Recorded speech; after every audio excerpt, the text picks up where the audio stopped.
Hello students, welcome to government commerce college BCom part second EAFM paper second financial management वित्तीय प्रबंध के मूल तत्व and chapter capital budgeting sub point information required for capital budgeting पूंजी बजटन हेतु आवश्यक सूचनाएं।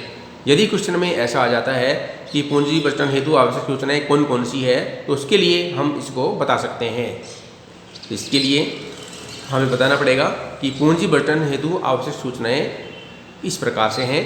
जैसे विनियोग निर्णय लागत एवं उसके फलस्वरूप प्राप्त आगम की सभी सूचनाओं पर आधारित होते हैं।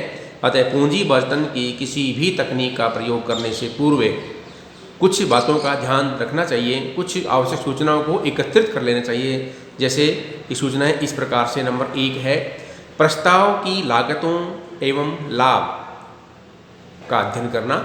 प्रस्ताव की लागतों एवं लाभ का अध्ययन करना। पूंजी बजटन निर्णयों में सर्वप्रथम यह ज्ञात करना आवश्यक है कि प्रस्ताव के जीवन काल में कितनी लागतें एवं लाभ प्राप्त हो सकते हैं। इन लागतों एवं लाभों का माप रोकड़ प्रवाहों में मापे जाते हैं एवं उत्पादन, बिक्री तथा लेखांकन विभाग से प्राप्त सूचनाओं के आधार पर ज्ञात किए जा सकते हैं। नंबर 2, वांछित प्रत्याय the required rate of return. मुद्रा के सम मूल्य के अनुसार किसी प्रस्ताव के भावी रोकड़ प्रवाहों को समायोजित करने तथा बाद में प्रस्ताव की लाभप्रदता का माप करने के लिए अपेक्षित प्रत्याय दर की आवश्यकता होती है। एक विनियोग प्रस्ताव स्वीकार कर लिया जाता है यदि उससे प्राप्त प्रत्याय वांछित प्रत्याय दर से अधिक होती है। तो यह वांछित प्रत्याय दर पूंजी की लागत अथवा कट ऑफ रेट भी कहलाती है, अर्थात जो हमारी कॉस्ट ऑफ कैपिटल होती है उससे रिटर्निंग रेट ऑफ रिटर्न यदि ज़्यादा होती है तो भी हम इसको स्वीकार करने के लिए इसके ऊपर ध्यान दे सकते हैं। नंबर 3, परियोजना का जीवन काल।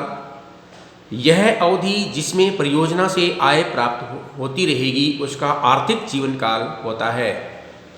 इस अवधि के पश्चात परियोजना अनुपयोगी हो जाती है। तो हमें लाभ के साथ साथ ये भी देख लेना चाहिए कि जिस योजना को हम स्वीकृत कर रहे हैं या अस्वीकृत कर रहे हैं उस योजना का जीवन काल क्या है और उस जीवन काल में आगामी अवधि में प्रॉफिट किस सीमा तक बढ़ सकता है अथवा घटते हुए होगा। इसका पूरा अध्ययन करने के बाद ही उसे स्वीकार करने का प्रयास करना चाहिए। नंबर 4, उपलब्ध कोष अवेलेबल फंड। सबसे इम्पोर्टेंट बात यही होती है क्योंकि यही एक ऐसा है जैसे मानवीय शरीर के अंदर ब्लड सर्कुलेशन जो होता है उसी प्रकार से बिजनेस के अंदर फाइनेंस एक ऐसा सिस्टम होता है जिसके द्वारा ब्लड सर्कुलेशन बिजनेस बॉडी के अंदर होता है। यदि किसी बिजनेस बॉडी के अंदर फाइनेंशियल प्रॉब्लम आती रहती हैं तो बिजनेस सिस्टम कभी भी फेल हो सकता है, बंद हो सकता है।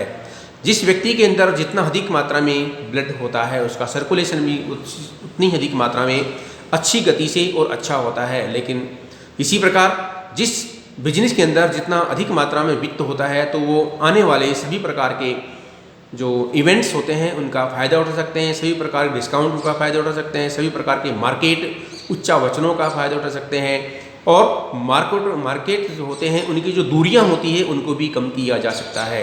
तो यह वित्त एक ऐसा साधन होता है जो पूरे बिजनेस के अंदर ब्लड सर्कुलेशन का कार्य करता है। किसी परियोजना की स्वीकृति से पूर्व संस्था के आंतरिक एवं बाह्य कोषों की जानकारी कर लेना आवश्यक होता है। परियोजना संस्था में उपलब्ध कोषों के अनुरूप चुनी जानी चाहिए। यदि हमारे पास कोष अवेलेबल हो तो हमें किसी परियोजना के लिए अध्ययन करने के ऊपर सोचना चाहिए। लेकिन यदि हमारे पास में जोखिम भरी पूंजी हो तो उसके लिए भी यह अंदाज़ा लगा लेना चाहिए कि कभी ऐसा ना हो कि आगे चल करके बिजनेस को बंद करना पड़े। तो बिजनेस को सुचारू रूप से चालू रखने के लिए कम से कम जो एक मिनिमम रिक्वायरमेंट होती है उतना तो ओनर कैपिटल होना चाहिए, उसके आधार पर इसको चालू करना अच्छा रहता है। नंबर 4, अप्रचलन से जोखिम रिस्क ऑफ एब्सोलेंस। आज के तकनीकी ग्रुप में नए नए आविष्कार तथा नवीन उत्पाद विधियों का विकास होने से अप्रचलन होने की संभावना अधिक रहती है। अतः परियोजना स्वीकृत करने से पूर्व ऐसी हानि का अनुमान लगाना आवश्यक है कि आगे चलकर इस परियोजना को तकनीकी डिजिटल प्लेटफॉर्म के ऊपर यदि यह परियोजना खरी नहीं उतरती है, सही काम नहीं कर पाती है, तो फिर हमें इसे बिजनेस से हटाना पड़ेगा। इसलिए ऐसी परियोजना हमें स्वीकृत करनी चाहिए जो भविष्य में लंबी अवधि तक डिजिटल प्लेटफॉर्म टेक्नोलॉजी के ऊपर डिपेंड हो और उसके ऊपर अपना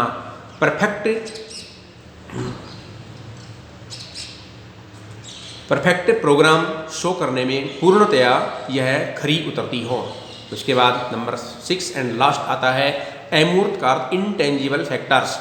परियोजना चयन करते समय प्रत्यक्ष कारकों के अलावा संस्था की प्रतिष्ठा, कर्मचारियों का मनोबल आदि अमूर्त कारकों का भी ध्यान रखना चाहिए, क्योंकि जो संस्था के अंदर कार्यरत व्यक्ति होते हैं वही किसी बिजनेस को अधिक ऊंचाइयों तक लेकर जा सकते हैं।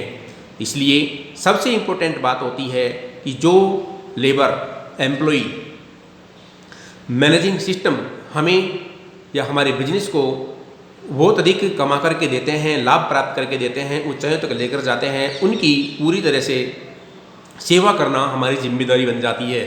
तभी तो वो हमें अधिक से अधिक और अच्छा से अच्छा परफॉर्मेंस प्रदान कर सकते हैं। यदि हम उनके लिए ध्यान नहीं रखेंगे तो वो भी फिर हमारा ध्यान नहीं रखेंगे और हमारे बिजनेस डाउन भी हो सकता है। इसके लिए बेटर यही है कि जो ये अमूर्त कारक होते हैं इनको भी हमें साथ में लेकर के चलना चाहिए, इनकी पूरी तरह से सुविधा और सेवा करनी चाहिए। धन्यवाद।